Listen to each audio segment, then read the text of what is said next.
दोस्तों ये तो हम सभी जानते हैं कि जब से इंसान ने फॉसिल फ्यूल्स यानी पेट्रोल और नेचुरल गैस वगैरह का इस्तेमाल शुरू किया है, तब से हमारी अर्थ का टेम्परेचर दिन ब दिन बढ़ता ही जा रहा है। हमारी ओजोन लेयर भी कमजोर हो रही है और हमारा एटमॉस्फेयर भी धीरे धीरे तबाह हो रहा है। साइंटिस्ट का ये मानना है कि अगर ऐसा ही चलता रहा तो आने वाले कुछ सालों में अर्थ पर गर्मी इतनी बढ़ जाएगी कि इंसान उस गर्मी को बर्दाश्त नहीं कर पाएंगे।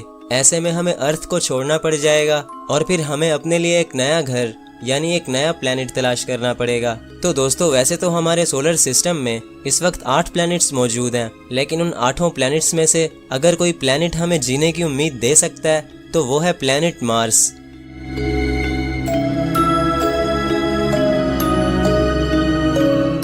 क्योंकि मार्स पर हमें कुछ ऐसी चीजें मिली हैं जो ये साबित करती हैं कि कभी मार्स पर भी जिंदगी हुआ करती थी, लेकिन फिर मार्स के साथ कुछ इतना बुरा हुआ कि मार्स पर जिंदगी खत्म हो गई और मार्स एक मिट्टी का ढेर बन गया।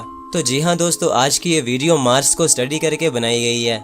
इस वीडियो में हम मार्स के कुछ अजीबोगरीब राजों से पर्दा उठाएंगे और मार्स के बारे में ज्यादा से ज्यादा जानने की कोशिश करेंगे। तो वीडियो बहुत ज्यादा इंटरेस्टिंग होगा, इसीलिए इसको एंड तक देखते रहना। मैं हूं अब्दुल हन्नान और आप देख रहे हैं आपका अपना चैनल इन्फो फैमिली।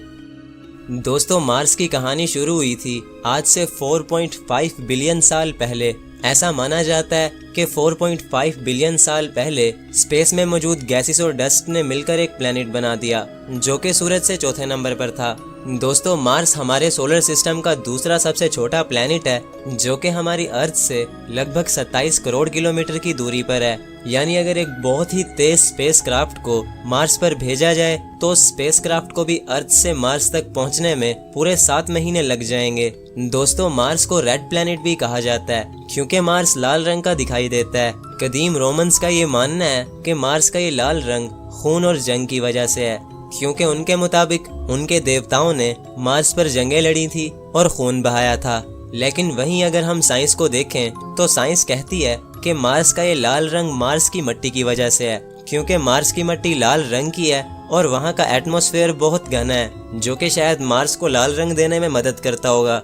दोस्तों हमारी जमीन का सिर्फ एक चांद है जो कि रात में चमकता हुआ बहुत ही खूबसूरत नजर आता है, लेकिन वहीं अगर हम बात करें मार्स की तो मार्स के एक नहीं बल्कि 2 चांद हैं। लेकिन दोस्तों मजे की बात यह है कि वो दोनों चांद अर्थ के चांद की तरह प्यारे नहीं हैं, बल्कि वो इर्रेगुलर हैं और बहुत ही भद्दे नजर आते हैं। जिनमें से एक चांद का नाम फोबोस है और दूसरे का डीमोस है। वो दोनों चांद मार्स के गिर्द घूम रहे हैं, लेकिन दोस्तों फोबोस धीरे धीरे मार्स की तरफ झुक रहा है। ऐसा माना जाता है कि एक टाइम पर या तो फोबोस मार्स से टकराकर तबाह हो जाएगा या फिर वो छोटे छोटे टुकड़ों में बंटकर मार्स के गिर्द एक रिंग बना देगा, जैसे सैटर्न और यूरेनस के गिर्द देखने को मिलती है। और दोस्तों जैसे कि मैं बता चुका हूँ कि मार्स का एटमॉस्फेयर बहुत ही घना है, तो उसके घने एटमॉस्फेयर की वजह से मार्स पर हमारे सोलर सिस्टम के सबसे बड़े मिट्टी के तूफान आते हैं जो कि पूरे मार्स को अपनी लपेट में ले लेते हैं और कई कई हफ्तों तक रहते हैं। और दोस्तों हमारी अर्थ पर तो ओजोन लेयर है जो कि हमें सूरज से आने वाली खतरनाक रेडिएशन से बचाती है,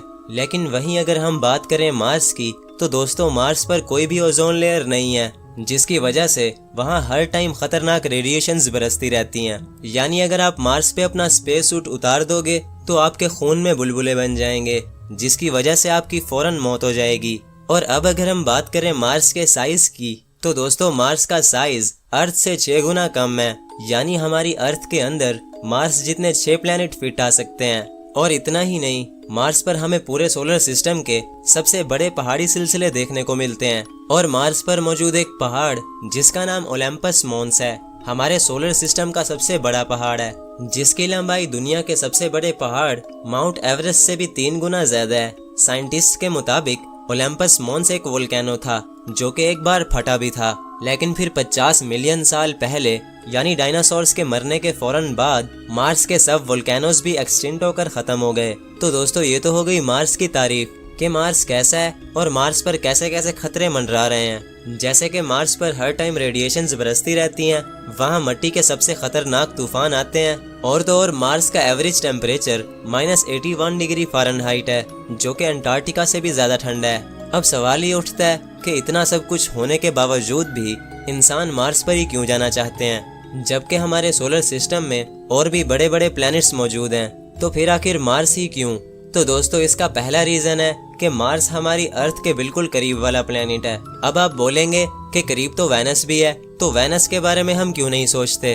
तो दोस्तों वेनस के बारे में हम इसलिए नहीं सोचते कि वेनस हमारे सोलर सिस्टम का सबसे गर्म प्लेनेट है।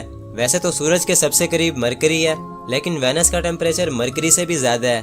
वेनस की गर्मी किसी खोलते हुए लावा के जैसी है। अगर इंसान वेनस पर चला भी गया तो इंसान उबल जाएगा, इसीलिए हम वेनस के बारे में नहीं सोचते। और अगर जुपिटर को देखा जाए तो जुपिटर इतनी खतरनाक गैसेस से बना है कि उस पर लैंड करना तो दूर की बात, उसके ऊपर से उड़ना भी बहुत बड़ा खतरा है। और जुपिटर से आगे के प्लैनेट्स यानी सैटर्न, यूरेनस और नेपच्यून ऐसे हैं जैसे बर्फ के गोले। और यूरेनस पर तो मैं वीडियो भी बना चुका हूँ, जो कि आपको आई बटन पर मिल जाएगी। उस वीडियो में मैंने बताया था कि यूरेनस कितना खतरनाक प्लैनेट है। तो बहरहाल दोस्तों हम इन सब प्लैनेट्स के बारे में नहीं सोच सकते। तो अब ले देकर जो हमारी आखिरी उम्मीद बचती है तो वो प्लैनेट मार्स ही है। माना कि मार्स का एनवायरनमेंट भी हमारे लिए बहुत ज्यादा खतरनाक है, लेकिन दोस्तों साइंटिस्ट्स को मार्स पर कुछ ऐसी चीजें मिली हैं जिनसे ये साबित होता है कि मार्स पर जिंदगी बसाई जा सकती है, जैसे कि पानी।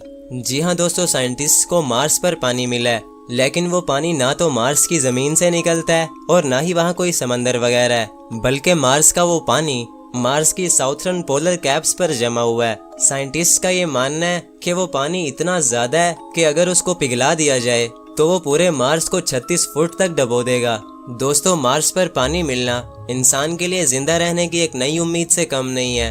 और तो और मार्स पर हमें सूखी हुई नदियां भी नजर आई हैं, जो कि इस बात का इशारा करती हैं कि मार्स पर कभी पानी भी हुआ करता था और अर्थ के जैसे नदियों में बहा करता था। इसी तरह मार्स पर कई ऐसे एविडेंस मिले हैं जिनसे साइंटिस्ट को ये लगता है कि मार्स पर कभी जिंदगी हुआ करती थी।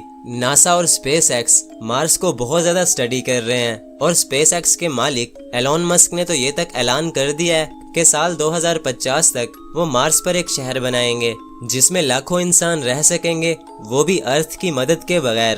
अर्थ की बिगड़ती हुई हालत को देखकर मार्स को 24 घंटे स्टडी किया जा रहा है। अब मार्स को इतना ज्यादा स्टडी करने के लिए वहाँ कोई इंसान तो इतनी देर रह नहीं सकता, तो इसीलिए नासा मार्स को रोबोट्स के जरिए स्टडी कर रहा है।